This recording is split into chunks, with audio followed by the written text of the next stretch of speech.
Hello and a very warm welcome to this special as we preview the first T20 international between India and the West Indies. And this really is now a journey for India from here till the T20 World Cup in October. What is their team combination going to be like? Who are the players who are going to be part, who will form the core of the team? We have somewhat the core of the team, but who will be the other players? Who is India's left-arm pacer? Is Kuldeep Yadav going to make a comeback? Will he be playing in the World Cup? All of these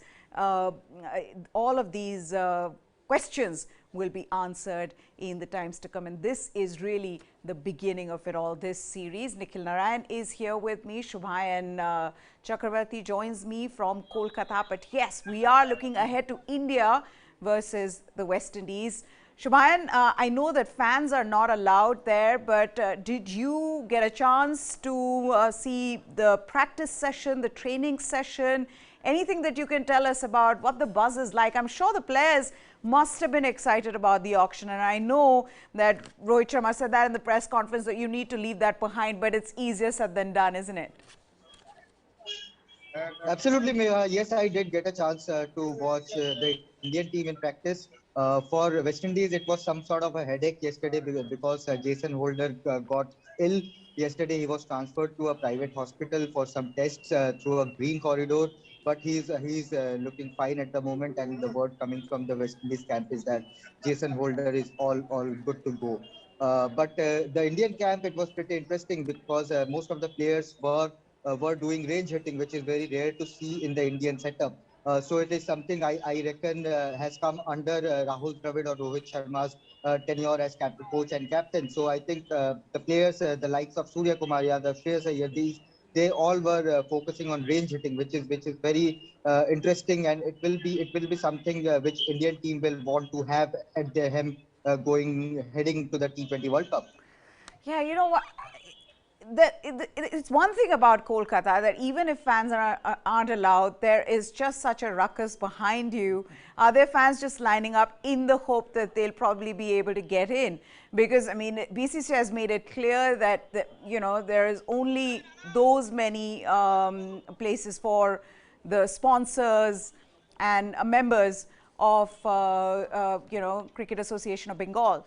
But are fans at all going to be allowed? Because I'm hearing a lot of noise behind you. The third T20I, we are hopeful that we will see some fans for the third T20I, but for the first two T20Is, I think it will be limited to sponsors and representatives of the board along with the army and everything.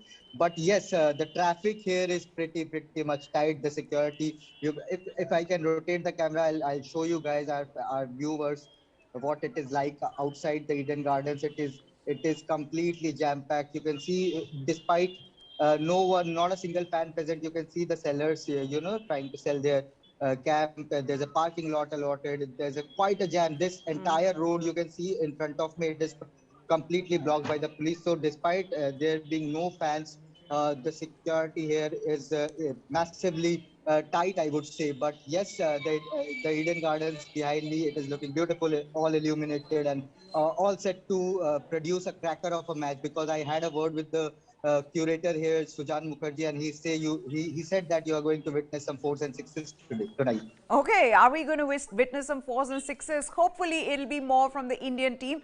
But let's also get Nikhil into the conversation. Nikhil, you look at the record of these two teams.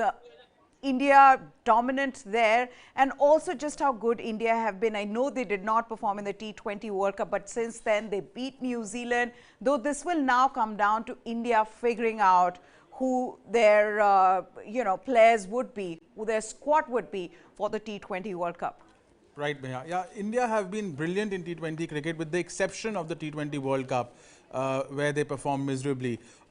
Against the West Indies, they've dominated the rivalry, 10-6. Since 2018, it has been skewed 8-1 in India's favour. So really, it has been no contest.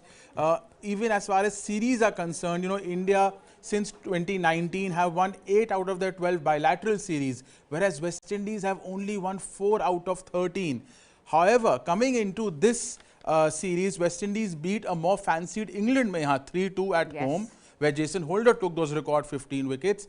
India beat New Zealand, the finalists of the 2020 World Cup, 3-0 at home, West Indies also earlier in 2021 had beaten Australia 3-2 at home.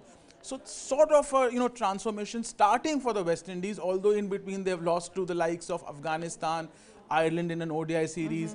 But there is still hope with some of these players going for the money they have in the auctions, the likes of Romario, Shepherd, Odean Smith, etc. There is again hope in a T20 World Cup year, like what they did in 2012 and 2016 against all expectations. They can again repeat it in a format, in the only format where they seem to excel. Okay, let's also talk about now India's batting lineup. There are going to be a couple of changes, definitely. With Washington Sundar injured, if Shubhayan could come in that into this conversation, and KL Rahul not being there for this series, Shubhayan, there is everything that suggests that possibly India are going to go in with Ishan Kishan as their opener. Or do you think, how Rohit Sharma threw us a curveball with Rishabh Pant opening in one of the games in the ODIs, we could have something like that? Even for that matter, Venkatesh Iyer, who has done well for Kolkata Knight Riders as their opener. So what are you hearing? What can one expect today? See, Ishan is likely to open along with Rohit Sharma, despite Rohit saying that they are not taking IPL positions into consideration. So I think Ishan Kishan, the way he batted, even in the last matches he played for India, I think he's all set to open along with Rohit Sharma. But I won't be surprised if, as you said, Rohit throws a curveball and ask Ruturaj Gaikwad to open. And in my opinion, I think this is the best time to give youngsters like Ruturaj Gaikwad or out of form Kuldeep Yadav a chance to get some groove there, get into the rhythm of T20 cricket. So I think this is going to be a fascinating contest, fascinating selection choices from the Indian camp. And yes, with Washington Sundar out, I think it will be very, very interesting whether they opt for Venkatesh Iyer or Deepak Hooda. Deepak Hooda is also there in the squad, and the matches he played in the ODI, he looked good. And we all know that Deepak Hooda's best format is the T20 format. So I won't be surprised if Rohit throws these curveballs tonight in tonight's match, and I am expecting something. And even Bhuvaneshwar Kumar, for that matter, will he come back to the team after being dropped from the New Zealand series? I think we are in for some good selection choices from the team management. That's right. The other choice is going to be probably between Deepak Chahar and Shardul Thakur, because they come up with similar kind of skills, Nikhil. But let's also just stick onto the batting lineup. And you compare the two batting lineups and you obviously see India much better than West Indies, though yes, in this format, West Indies, we know what they can do. They've got these big hitters, and now what we've seen in this auction also know how much they're valued in this format because of the skill that they have. Having said that, I still think like India has a much better batting lineup. India has a much more balanced batting lineup, and that you can also see if you see the batting average, combined batting average of the team since 2019. India has the highest, in the world. West Indies is amongst the lowest. But the stat which really surprised me, Meha, was the difference in the batting strike rate. West Indies has a low batting strike rate despite having the likes of Pollard, Romario Shepherd is playing for some time, Nicholas Pooran. All these players have a staggering strike rate, about 150, 145. In all the leagues, they play all over the world. But somehow, when they play for the West Indies, their batting goes down drastically. And I think there's a reason for it. I think, I won't use the word loyalty, but to gel as a team, you need to play a few matches together. Most of these players are busy playing T20 leagues all over the world. So their loyalty lies somewhere else. When they play for the West Indies, it's hardly few matches in a year. And therefore, the best of Pooran, Pollard, Shepherd does not come together for a team West Indies. Also, West Indies is not a country unlike other countries. West Indies is a collection of countries. It's a cricket team. It's not a country. Yeah. So that feeling and belonging of playing like you do for India, Pakistan, Australia doesn't come with these players. And that explains the low batting strike rate for the West Indies since 2019. Also, very interestingly, while India's economy rate is pretty much in par with other countries, West Indies have the worst economy rate, which means their bowlers have been the most expensive in the last couple of years, which is one of the biggest problems with their bowling unit. That's right. But we've also got to now get back to asking some of those key questions. We already talked about India's opening combination and who is it likely to be.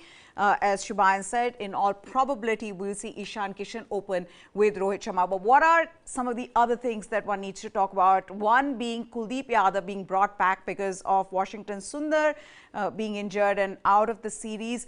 Do you expect, given what Rohit Sharma said in the press conference, Shubhayan, for Kuldeep Yadav to come back, or will they try someone like a Ravi Bishnoi?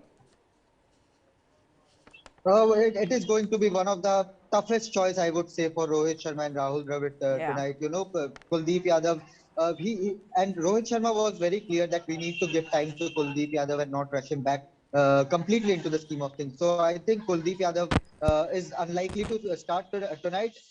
I'm again repeating the same thing. Washington Sundar, he was batting at 7, at 8 in India's T20 circuit, and I think Deepak Hooda will be a very, very good player in that zone if you want someone to come and bash the ball straight away. But yes, Ravi Bishnoi is a very, very good choice. But I again, two leg spinners in same team with Yuzvendra Chahal, I think India are not going to do that, and I think it is going to be a very interesting choice. Which maybe I'm not completely removing the chances of watching Kulcha back again, but it is very unlikely. And again, I'm repeating the same thing. It will be one of the hardest choice for this Indian team management to get the spin department right. That's right. So these are some of the key questions for India. Will it going to be Ishan Kishan who's going to open for them? Kulcha, will they return? Because, you know, that's something that Rohit Sharma talked about in the press conference. But the other being the choice of your all-rounder in Venkatesh Iyer and Deepak Hooda. And who would Rohit Sharma go for? And I think that's where this question comes back, Nikhil, as to him referring to experimentation as being overrated. And why I say this is because Venkatesh Iyer has not done anything wrong. And on what basis will you make him sit out? Absolutely. And then for that matter, even Deepak Hooda performed very well in the ODI series against the West Indies. It's a difficult choice, and the choice then comes to what type of all-rounder are you looking for? Deepak Hooda is an off-spinner who bats in the lower order.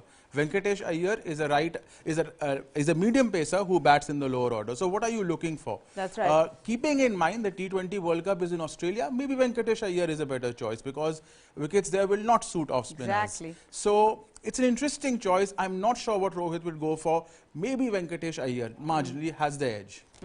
Okay, let's also talk about Deepak Chahar or Avesh Khan. And for that matter, I'm going to throw in a Shardul Thakur as well, because I think that'll be the other thing. India needs a left-arm seamer. Yeah. Who is that left-arm seamer going to be? I think that's another question, Shubhayan, that one needs to ask going into the World Cup later this year. Is it going to be T Natarajan that India might want to go back to? I mean, there is that position that India might want to fill, and this is the perfect series to experiment with that. Oh, absolutely. I completely second that because, you know, we all know that the left-arm seamers have some different quality in them. It is something left-arm beats, left-arm batters or left-arm bowlers. They have something different in them. So they are always special. And that is why Kuldeep Yadav, you know, has been brought again to the scheme of things despite him being injured for a long time. And India in past have tried the likes of Khalil Ahmed. Khalil Ahmed has also gone through his share of injuries. And when it comes to finding that left-arm seamer, I think the IPL is going to play a big role. Because if T Natarajan can get his things right, if he's fit and firing, then we all know what qualities he brings to the table. Okay. So before, I know that we've kept you out of going into the stadium, but we've got the lineup. I'm just going to quickly also get to the toss, but I've already got the lineup. So let's take you through that lineup. And Ravi Bishnoi gets his debut. So he'd be a happy man today. Harshal Patel is there with Deepak Chahar. Bhuvaneshwar Kumar is there in the side. So let me take you through the side. Rohit Sharma, Ishan Kishan, Virat Kohli, Surya Kumar Yadav, in the playing 11. Rishabh Pant, Venkatesh Iyer is there, so Deepak Huda has to sit out. And I understand where Rohit Sharma comes from, because Venkatesh Iyer, I think to just chop and change after every series is a bit much for all these players, and which Rohit said even in the press conference that, you know, we're going to make them feel comfortable. We're not just going to experiment for the heck of experimenting. Moving on to Deepak Chahar, Harshal Patel, Ravi Bishnoi, Bhuvaneshwar Kumar, Yuzvendra Chahal. So there is no Kulcha there. But how do you look at that? Let me start with Nikhil.